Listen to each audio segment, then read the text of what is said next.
Hi hello అందరికి నమస్కారం friends, నేను మీ Bhaskar. Welcome to my channel.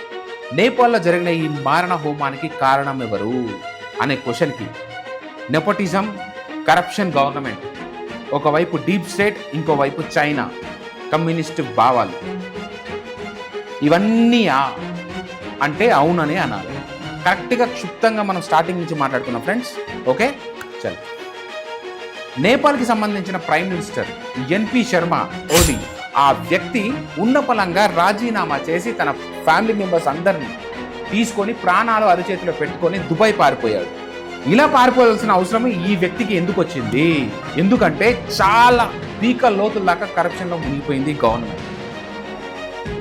అంతేకాకుండా ఈ వ్యక్తి కొద్ది రోజుల ముందు చైనా నిర్వహించిన విక్టరీ పరేడ్లో తిను పాల్గొనడం జరిగింది. అయితే నేపాల్ అనేది ఒక హిందూ కంట్రీ. అలాంటి కంట్రీలో కమ్యూనిస్ట్ భావాలు అనేటివి కుదరదు. అంతేకాకుండా తనకు సపోర్ట్ ఇచ్చినట్టుగా జనాలకు అక్కడ అనిపించింది. సో చైనాకి ఈ వ్యక్తి ప్రో, ఇదొక రీజన్ అయితే, అంతేకాకుండా పీక లోతులాగా మునిగిపోయారు. ఎక్కడ? కరప్షన్లో, నెపోటిజం. ఈ జనాలకి ఎందుకు లోపల మండిపోయిందంటే దానికి కారణం ఒకటే, వీళ్ళకి తినడానికి తిండి లేదు, చదువుకోవడం అంటే కూడా స్తోమత లేదు. అలాంటిది వీళ్ళ మంత్రుల పిల్లలు, అక్కడ ఎవరైతే ఈ పొలిటికల్ పార్టికల్ లీడర్స్ పిల్లలు ఉంటారో వాళ్ళంతా లావిష్ లగ్జరీ లైఫ్ అన్నమాట. వాళ్ళ అవన్నీ సెల్ఫీలు తిరిగి వాళ్ళు సోషల్ మీడియాలో అక్కడిక్కడ పోస్ట్ చేయడం వల్ల వీళ్ళ కడుపు మండిపోయింది. వీళ్ళు ఇంత కరప్షన్ చేస్తున్నారు, ఇంత లోతులాగా డబ్బులన్నీ ఇట్లా దొబ్బేసి తింటున్నారు, మనం మాత్రం వీధిన పడుతున్నాము, చదువుకోవడానికి కనీసం పైసలు కూడా మన దగ్గర లేవు అనే ఒక లోపల ఒక భావాలు ఎప్పటి నుంచో వీళ్ళ లోపల రగిలిపోతున్నాయి. ఇలాంటి క్రమంలో ఎన్జిఓకి సంబంధించిన ఒక వ్యక్తి, ఈ సుడాన్ గురుంగ్ అనే ఒక వ్యక్తి, ఎన్జిఓకి సంబంధించిన ఒక వ్యక్తి ఇదంతా చేసిరంటే ఎవరైనా నమ్ముతారా? తినతో పాటు ఇంకొంతమంది చాలామంది ఎన్జిఓస్కి సంబంధించిన వ్యక్తులు కావచ్చు, సోషల్ వెల్ఫేర్కి సంబంధించిన ఎవరైనా వ్యక్తులు కావచ్చు, ట్రస్ట్కి సంబంధించిన వ్యక్తులు కావచ్చు, ఇందులో ఉండడం జరిగింది. సో వీళ్ళు ఏం చేశారంటే సోషల్ మీడియా మాధ్యమంని ఒక వెపన్ లాగా ఎంచుకొని ఎవరైతే ఈ కరప్టెడ్ పొలిటికల్ లీడర్స్ ఉన్నారో వాళ్ళు కానీ, వాళ్ళ పిల్లల లైఫ్స్ కానీ, ఈ నెపోటిజం కానీ మొత్తము ప్రొజెక్ట్ చేయడం జరిగింది. ఒకవైపు లావిష్ లగ్జరీ లైఫ్ ఎంజాయ్ చేస్తున్న యూత్ ఒకవైపు అయితే, ఇంకొక వైపు కనీసం తినడానికి తిండి లేదు, కట్టుకోవడానికి కరెక్ట్ బట్టలేదు, ఇలాంటి యూత్ ఒకవైపు. వీళ్ళు రెండింటిని పక్కన పెట్టి సోషల్ మీడియాలో వైరల్ చేయడం జరిగింది. వీళ్ళ స్కామ్ కానీ, వీళ్ళ కరప్షన్ కానీ ఇవన్నీ ఎక్స్పోజ్ చేయడం జరిగింది ఈ సగటు యూత్. అయితే ఇందులో చాలా జెన్యూన్గా చెప్పుకోవాలంటే ఇది ఖచ్చితంగా జెన్యూన్గా స్టూడెంట్స్ చేసిన ప్రొటెస్టే. దీన్ని అడ్డు పెట్టుకొని డీప్ స్టేట్, కొంతమంది తీవ్రవాదులు అనొచ్చు, ఉగ్రవాదులు అనొచ్చు, లేకపోతే రాక్షసులు అనొచ్చు, అదే పనిగా కాచుపుచ్చుకొని దేశాన్ని నాశనం చేయడానికి పక్క నేబర్ కంట్రీస్ దేశంలో ఉంటారు చూసినావా కుట్రలు, ఆ కంట్రీస్ కావచ్చు, ఖచ్చితంగా ఇందులో పార్టిసిపేట్ చేసి ఆ దేశాన్ని నాశనం చేశాయని చెప్పవచ్చు. దీనికి ఒక ఎగ్జాంపులే డీప్ స్టేట్. ఈ డీప్ స్టేట్ ఎంత డేంజర్ అంటే అంత డేంజర్. దీనివల్ల కొన్ని దేశాలన్నీ సర్వనాశనం అయిపోయినాయి. ఇంతకుముందు కూడా నేను ప్రొజెక్ట్ చేయడం జరిగింది. అంతెందుకంటే శ్రీలంక, అందులో ఉన్న పొలిటికల్ లీడర్స్ మొత్తం నాశనం పడే ఫుల్ కరప్ట్ అయిపోయింది. అక్కడి గవర్నమెంట్ కూడా అయిపోయిన తర్వాత దాన్ని ఆసరా పుచ్చుకొని ఒక ప్రొటెస్ట్ లాంటి దేశం మొత్తం గవర్నమెంట్నే వాయిస్ చేసి పడేశారు. దాని తర్వాత పాకిస్తాన్, దాని తర్వాత రీసెంట్గా బంగ్లాదేశ్ గురించి ఎంత చెప్పుకుంటే అంత తక్కువ చెప్పుకున్నంత మంచిది.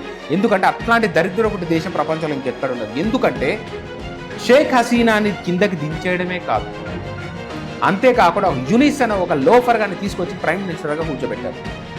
అంతేకాకుండా తనని తరిమి కొట్టిన తర్వాత వాళ్ళ ఇంటిని మొత్తం స్వాధీనం చేసుకున్న తర్వాత ఈ జతవలు ఎవరైతే ఉంటారో వాళ్ళు అక్కడికి వెళ్ళి ఆమెకి సంబంధించిన అండర్ గార్మెంట్స్ కావచ్చు, శారీస్, జాకెట్స్ ఇవన్నీ మీడియాకి చూపించు చాలా హేళనగా మాట్లాడుతూ అసలు చెప్పుకోకూడదండి, అంత దరిద్రం చేశారనమాట. అసలు ఏం జరుగుతుంది? దాని తర్వాత ఇప్పుడు నేపాల్, మన చుట్టూ ఉన్న కంట్రీస్ మొత్తం అండి, ఆఫ్ఘనిస్తాన్ కూడా ఇంతకుముందుకు ఇదే పని చేశారు. ఇప్పుడు చూడండి, ఇండియాకి సర్కిల్గా ఉన్న కంట్రీస్ అందరూ డీప్ స్టేట్లో తగలబడిపోయిన కంట్రీసే అండి. ఇప్పుడు నెక్స్ట్ మిగిలింది ఇండియా మాత్రమే. ఇండియాని కూడా టార్గెట్ చేయడం జరిగింది గతంలో. ఢిల్లీలో ఫార్మర్స్ ప్రొటెస్ట్ చేయడం జరిగింది.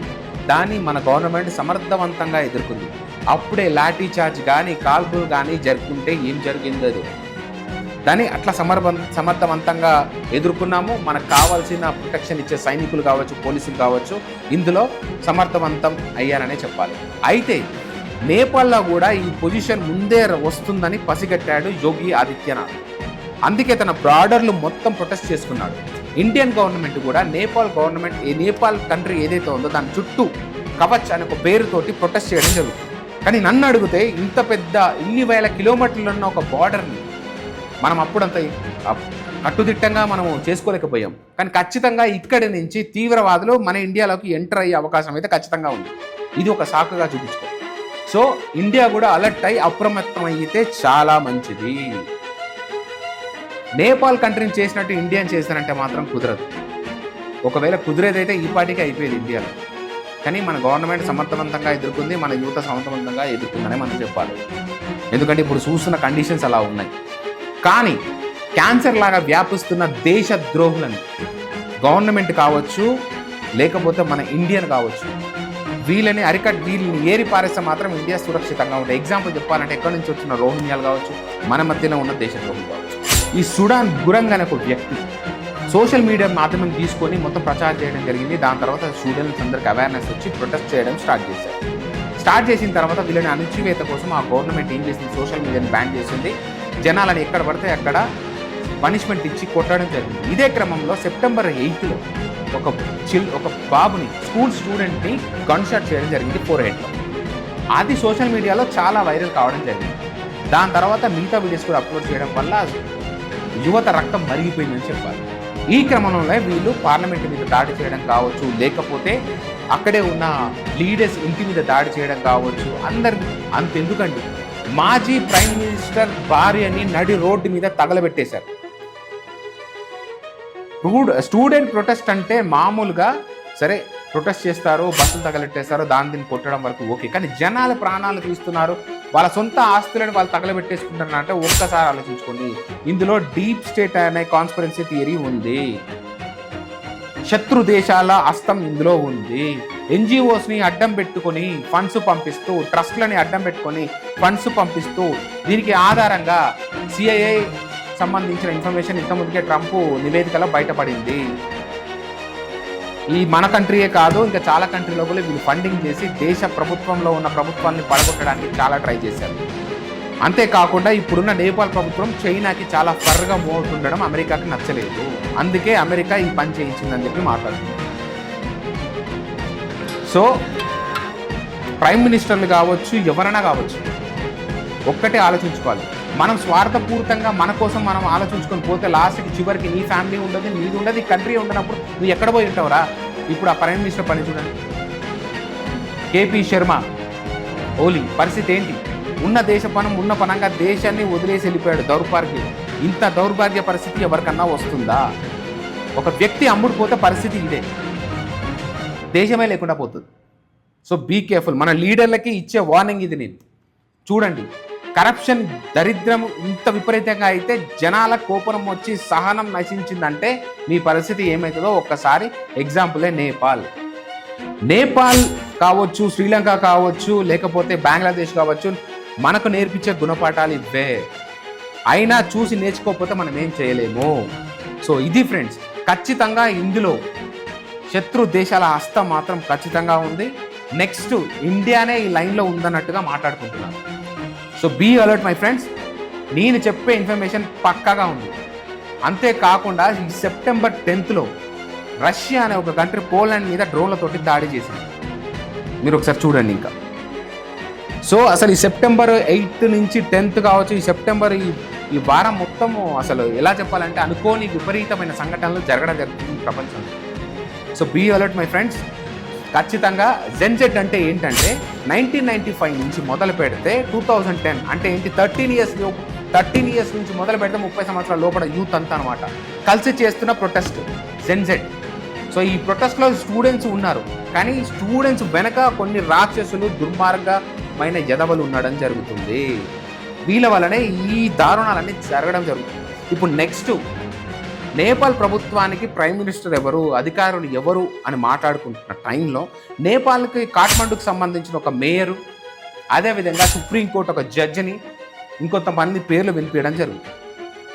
దేశాన్ని మొత్తం తగలబెట్టుకొని నెక్స్ట్ ప్రైమ్ మినిస్టర్ ఎవడైతే ఏంటి. ఒకవేళ మనం ప్రొటెస్ట్ చేయాలనుకుంటే, ఒకవేళ మనము ఖండించాలనుకుంటే మన ఆస్తులని మనం నష్టపరచుకోవడం కాదు, జెన్యూన్గా ఆ వ్యక్తులను బయటికి తీసుకొచ్చి శిక్ష వేస్తే ఇంకోటి చేయడు.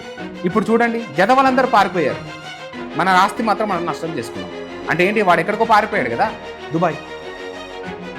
పీకల్ లోతులాగా మునిగిపోయింది. నెపోటిజం, కరప్షన్ నేపాల్లో మాత్రమే లేదు, మన ఇండియాలో కూడా ఉంది. మోడీ గవర్నమెంట్ అని గొప్పగా చెప్తున్నారు కదా, మోడీ గవర్నమెంట్లో కూడా చెప్పుకోలేనంత కరప్షన్ జరిగింది. ఎవడు సపోర్ట్ చేయడు. జనాల కోపం వస్తే ఏం జరుగుతుందో చెప్పలేదు, ఎవ్వరు అడ్డుకోలేదు. సో పొలిటీషియన్స్ లారా నాయన, పార్టీలు, అందరు పార్టీలు ఒక పార్టీ అని కాదు, ప్రతి పార్టీలో కరప్షన్ ఉన్నాయి. తిమింగలాలు మింగినట్టు మింగేస్తున్నారు పైసలన్నీ. యువతను మొత్తం రోడ్డు పాలు చేస్తున్నారు. ఏమనంటే రసీషన్ వచ్చింది, సో అండ్స్ అని చెప్పి మాట్లాడుతున్నారు. నిజంగా మీ అధికారులు కరెక్ట్ ఉంటే ఇప్పుడున్న మా స్టూడెంట్స్ కావచ్చు, యూత్ కావచ్చు, లేకపోతే ప్రజలు కావచ్చు, ఉపాధి దొరకపోతుండేనా, ఉద్యోగాలు రాకపోతుండేనా, మంచి బెస్ట్ లైఫ్ లీడ్ చేయలేకపోతుండేనా? ఊర్లో వదిలేసి పట్టణానికి అందరు ఎందుకు వస్తారు? పొట్టకుటి కోసం. ఇక్కడ ఏ కష్టం చేసుకొని ఏం బతకాలో తెలియక చాలా మంది రోడ్ల మీద పడి ఉన్నారు. ఈ కర్మ, ఈ పాపం అంతా ఈ పొలిటికల్ లీడర్స్దే. ఈ పొలిటికల్ లీడర్స్ అందరూ లక్షల కోట్లు తినేసి దున్నపోతలాగా బలిసి కొట్టుకుంటున్నారు. నేపాల్ని చూసైనా బుద్ధి తెచ్చుకోండిరా. సో ఇది friends, thank you so much. So friends, ఈ వీడియో కనుక మీకు నచ్చినట్లయితే దయచేసి 10 మందికి షేర్ చేసి, అదేవిధంగా సబ్స్క్రైబ్ చేయడం మాత్రం మర్చిపోకండి friends. Thank you so much. ఉంటాను.